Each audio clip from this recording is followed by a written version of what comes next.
welcome to this chat and thank you that you find the time for us. And I will give you some questions about this exciting news, the fishy loans. Yeah, hello, Laila. Hi, Very nice to see you, and very nice to talk to you. happy to have you. Thank Okay, you. so we have a big news here. There is a specialty new filament, a fishy filament, and my first question, I already spoke to this special person. I was speaking with Ian, and could you tell me more? How did you make Ian and all this idea to produce fishy filaments for them? Actually, that was not my role. The idea came from Ian and Mike, but not to me. But the first person to them they were talking was my wife. So Julia came with this idea. I think it was. Uh, some Someday in the COVID time. So I don't remember exactly because if you remember, all days were strange and. Yeah, I don't remember this. I have no good memories for this time, but it was in COVID time. So Julia came to me and told me, "Hey, look, I spoke to guys from UK, and they have a great idea about making a nylon filament from recycled fishing nets." And I'd say, yeah, that's a nice idea, but I can imagine many of the issues related with, because until now there is very few real recycling project in plastic industry. I mean. Really recycling, not making plastic blocks from recycled waste. So for paving or for application which are not critical, but creating quality nylon filament for industrial or for designers use from PA6, which is one of the polymer which is difficult to process. So I was skeptic in the first moments. Yeah, I appreciated the idea, but I could imagine all the necessary steps and repeatable steps to make a constant quality filament from fishing net. So that's the history. And it wasn't easy to produce it, let's say it. Let's say it loud, because everybody's imagined that we just take some, pellets and put it inside the machines and boom, it's done. But this is not the way. It's much more complicated. Absolutely not. The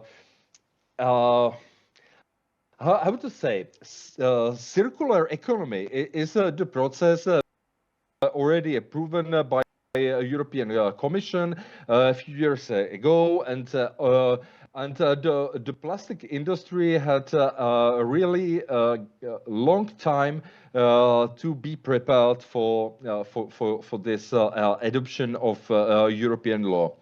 There is no doubt that the circular economy that more than recycling, it's the way how to design products to be easily recycled, and not recycled like the example I mentioned before into something unvaluable. just to have a piece of something recycled, without a real impact into environment.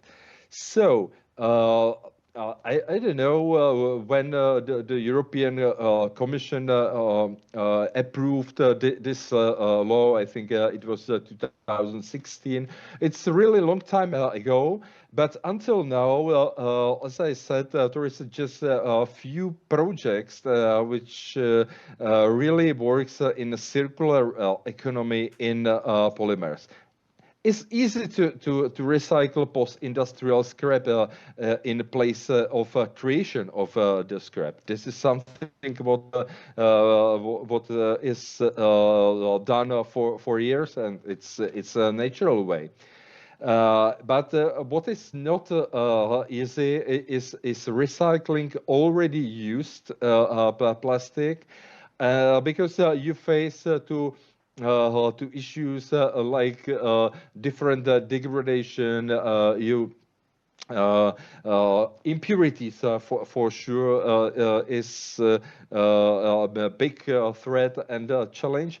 So therefore, implementing of this European plastic recycling law or circular economy law is not so easy. And I know the people and plastic companies who are progressive, they try to do that, but it's just a minority.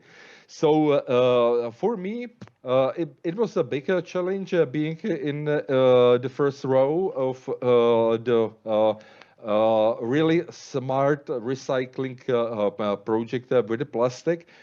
And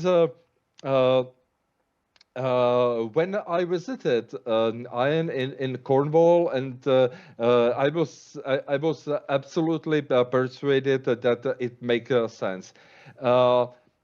Look, if we are talking just in a figures, just in the numbers, tons, percentage of recycling, it's nothing comparing visiting the traditional fishing town in Cornwall, and in this beautiful nature, in a really nice place of the world.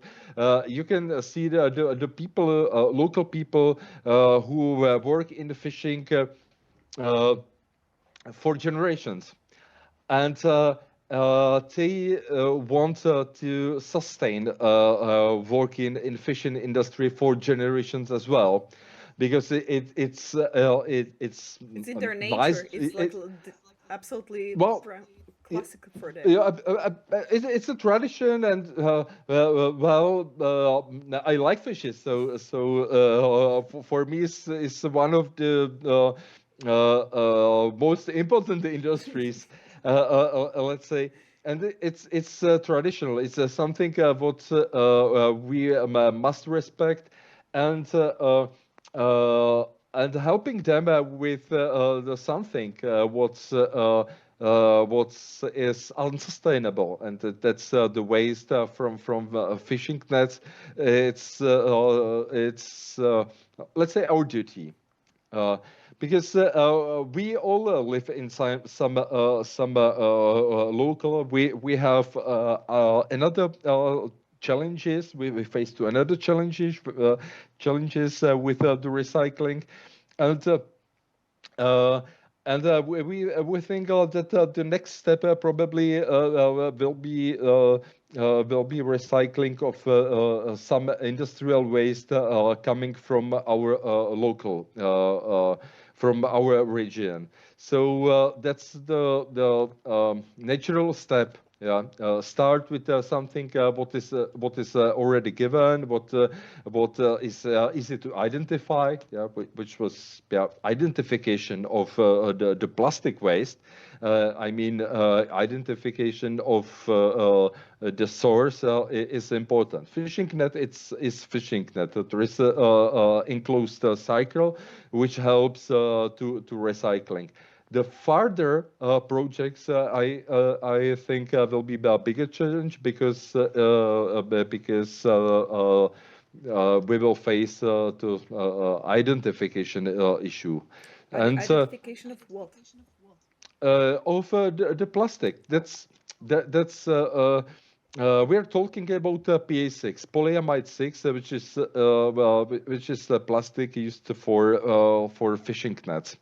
So we know that all the fishing nets used in the area are the same material, from the same material source, yeah, same material nature. But it would be issue and it would be issue and challenge for other projects to identify or simply single material source or way how to pick up the The rubbish or plastic grade unit.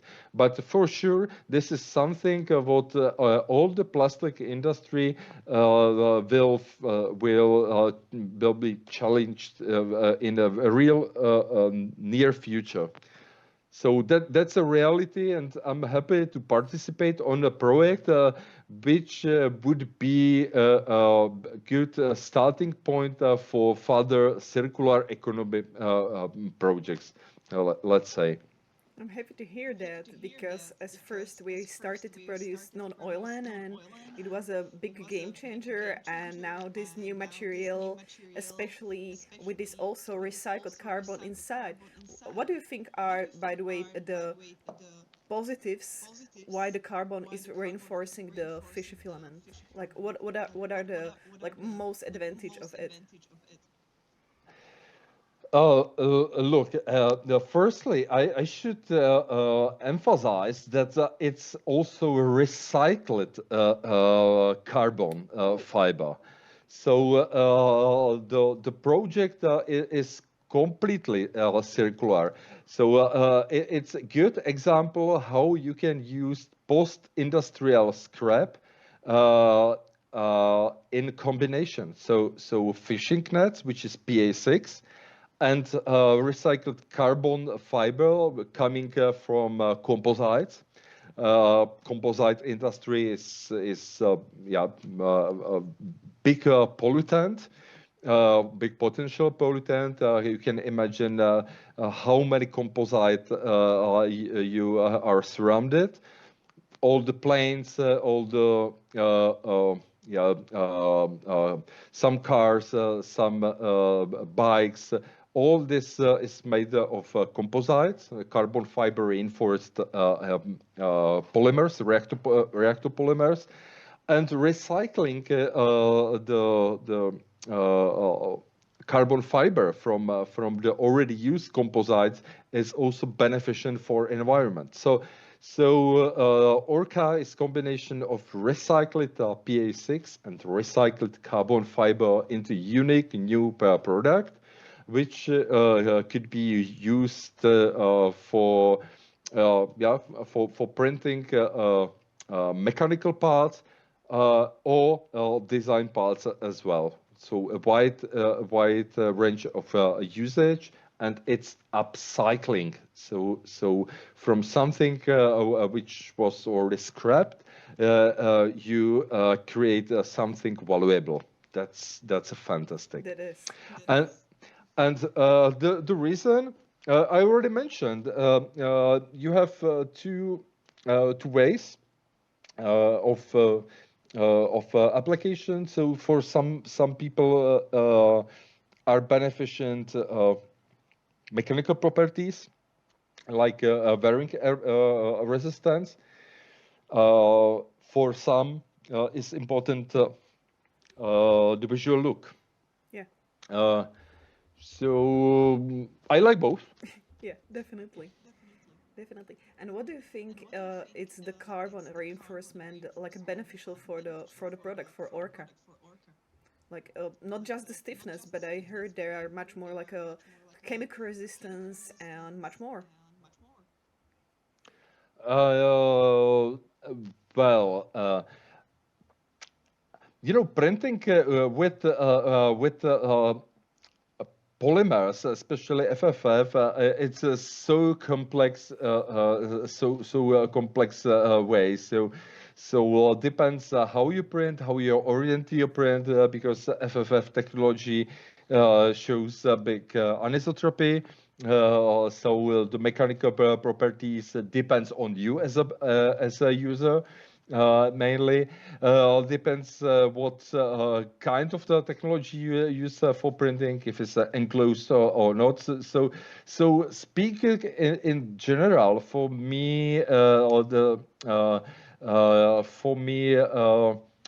most important property is wearing resistance. But for someone who has another experience, has experience printing an object which are which needs to be reinforced. For them, the other properties probably are more important. For me, wearing resistance because moving parts are everywhere, and the visual look. Yeah, It's I would pretty. admit it. I would admit that I can imagine many of users build uses for having a very nice look coming from sustainable polymer. That's my point. Definitely.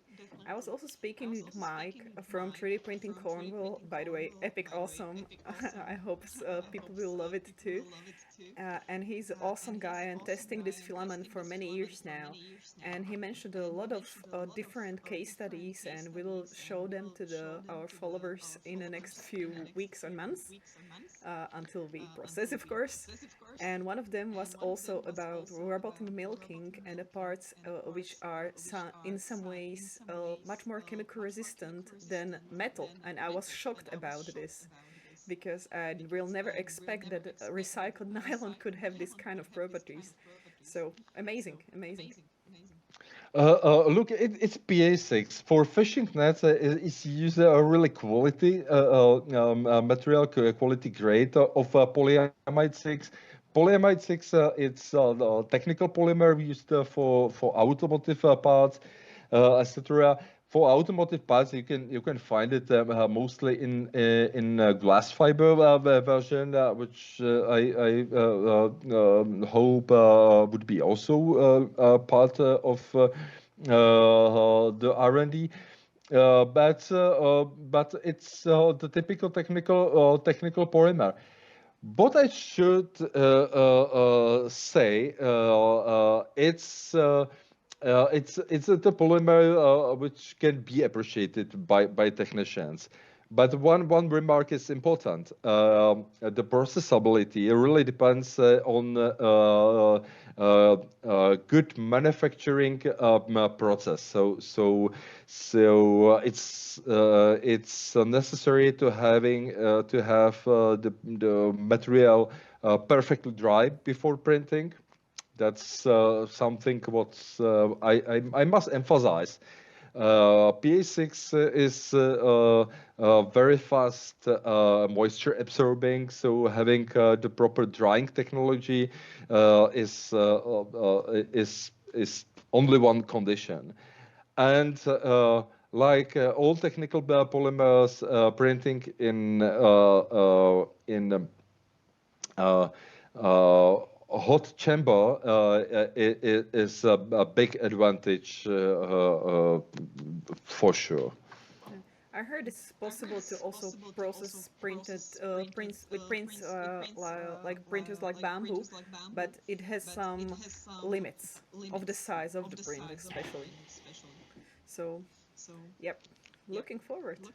Is there something you should or you would love to tell everybody who is watching about Orca? Uh, about Orca. Yeah, I know about Porthcurno because I'm So, what is Porthcurno? Come on, tell. Porthcurno. Porthcurno is orca without carbon fiber, so it's original natural color of P6 fishing nets from Cornwall.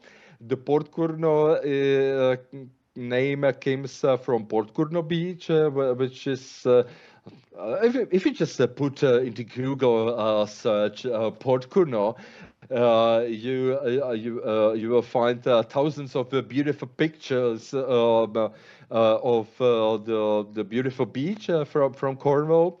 And with a very similar color as the PA6 Porthcurno has. It's something what you immediately get you into a beautiful, very nice mood, and tune your mood for something exciting. And Porthcurno is exciting. Porthcurno, thanks to story behind and thanks to color, is intended for designers.